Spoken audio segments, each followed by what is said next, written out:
میں نے ایسے لوگ بھی دیکھے ہیں مسجد کی ہمسائیگی میں ہوتے ہیں، نماز کی توفیق نہیں ہوتی۔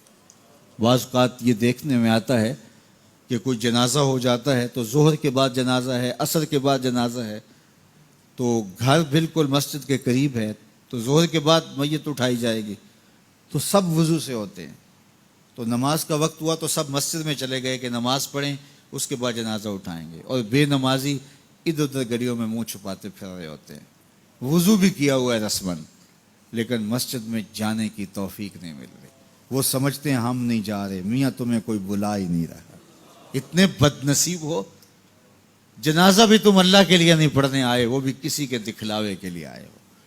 وہ تو فرض کفایہ ہے اور یہ نماز فرض عین تھی، اور یہاں اللہ کا بلاوا آیا، اس کے لیے اذان کوئی نہیں، اس کے لیے اذان ہے، اور تم یہاں اذان سننے کے باوجود بھی مسجد کے باہر گھوم رہے ہو، بہانے کبھی ادھر جا رہے ہو کبھی ادھر جا رہے ہو، اور نمازی مسجد کا رخ کر رہے ہیں۔ تو یہ کتنی بد نصیبی ہوتی ہے کسی شخص کی کہ مسجد کی ہمسائیگی میں بھی رہتا ہو اور مسجد کے قرب میں کھڑا ہو، اسے نماز کی توفیق نہ نصیب۔ تو یہ اس کی طرف سے توفیقات نصیب ہوتی ہیں۔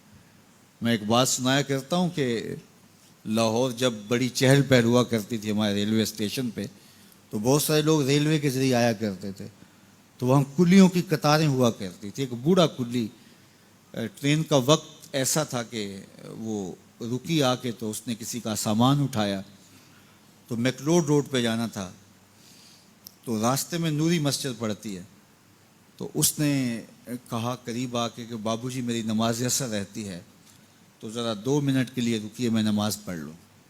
تو اس نے کہا ٹھیک ہے، سامان رکھا اور بابا جی اندر نماز پڑھنے چلے گئے۔ نماز ذرا اعتدال کے ساتھ پڑھتے تھے، رکوع و سجود اچھے طریقے سے کرتے تھے، اور یہ بار بار ٹائم دیکھتا ہے اور کبھی اندر جھانکتا ہے، تو بابا جی ابھی رکوع میں ہیں، کبھی سجدے میں ہیں، کبھی قیام میں ہیں۔ یہ کہتا ہے کہ میں عجیب مصیبت میں پھنس گیا کہ بابا جی نماز نہیں چھوڑ رہے۔ خیر بابا جی نے سلام پھیرا، ان کو تسبیحات فاطمہ پڑھنے کی عادت ہوئی تھی، وہ تسبیحات پڑھنے لگ گئے، تو اس کا پیمانہ صبر لبریز ہو گیا۔ وہ جہاں جوتے اتارتے تو وہاں جا کے اندر جھانک کے کہتا بابا آ بھی جا، تینوں کیڑی شے باہر نہیں آن دیندی۔ تو بابے نے یوں پلٹ کے دیکھا اور مسکرا کے کہا پتر جڑی شے تینوں اندر نہیں آن دیندی۔ وہ نہ بلائے تو بندہ قرب میں بھی کھڑا ہو تو اندر نہیں جا سکتا۔ اللہ سے توفیق مانگو کہ ہماری نسلوں میں بھی کوئی بے نمازی نہ ہو، 5 گانا نماز کی عادت زندگی میں رچ بس جائے، ہماری اولادیں بھی رب کے حضور سجدہ ریز ہونے والی ہیں۔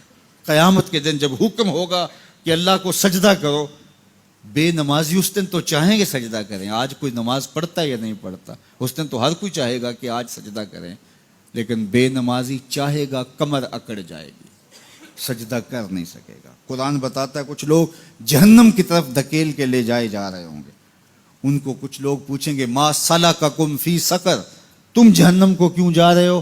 تو وہ کہیں گے لم نک من المصلین، ہم نماز نہیں پڑھا کرتے تھے۔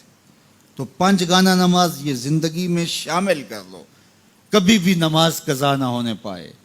قیامت کے دن بے نمازی کو اللہ دشمنان خدا کی صف میں کھڑا کر دے گا، جہاں نمرود کھڑا ہوگا، جہاں فرعون کھڑا ہوگا، جہاں حامان کھڑا ہوگا، جہاں قارون کھڑا ہوگا، جہاں دشمنان خدا کھڑے ہوں گے، بے نمازی بھی اس صف میں کھڑا کر دیا جائے گا۔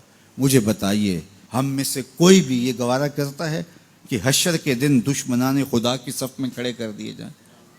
یا کوئی خاتون یہ گوارہ کرتی ہے کہ رسول اللہ صلی اللہ علیہ وآلہ وسلم کی راہوں میں کانٹے بچھانے والی جمیل کے ساتھ کھڑی کر دی جائے؟ تو جب ہم یہ گوارہ نہیں کرتے، نہ ہماری مائیں بہنیں بیٹیاں گوارہ کرتی ہیں، تو پھر نماز کبھی ترک نہ کیجیے، نماز کو شعار زندگی